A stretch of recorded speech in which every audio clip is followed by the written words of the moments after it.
বন্ধুরা, এই মেয়েটি অনুভব করে সে মারা গেছে, কিন্তু তার স্মরণে আসছে না সে কিভাবে মারা গেছে। তার আত্মা একটি মেট্রো স্টেশনে আটকে ছিল।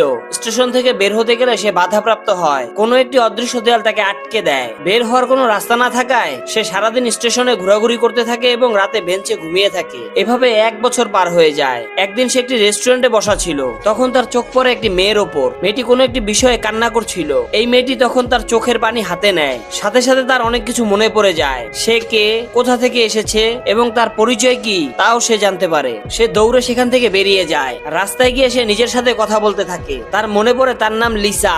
সে একটি মাধ্যমিক স্কুলের টিচার ছিল।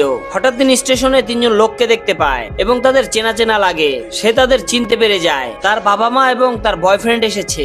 আজ তার মৃত্যুর 1 বছর হয়েছে, তাই তারা ফুল দিতে এসেছে। কিন্তু এসব কাজ স্টেশনে করার নিয়ম নেই। এজন্য গার্ড তাদের স্টেশন মাস্টারের কাছে নিয়ে যায়, কিন্তু স্টেশন মাস্টার সেখানে এগুলো করার পারমিশন দেয়নি। লিসা তার বাবা মা এবং বয়ফ্রেন্ডকে দেখে কান্না করতে থাকে। এরপর তারা সেখান থেকে চলে যায়। লিসাও পিছন পিছন যেতে থাকে, কিন্তু এবার স্টেশনের অদৃশ্য দেয়াল তাকে আর বের হতে বাধা দেয়নি। এর মানে সে এখন স্টেশন থেকে বের হতে পারবে। বিষয়টি লিসার খুব ভালো লাগে। লিসা স্টেশন থেকে বের হয়ে যায় এবং সিদ্ধান্ত নেয় সে তার বয়ফ্রেন্ডের বাড়িতে যাবে। বাড়ির সামনে আসতেই লিসার মনে পড়ে জীবিত থাকা অবস্থায় সেই বাড়িটি কিনেছিল।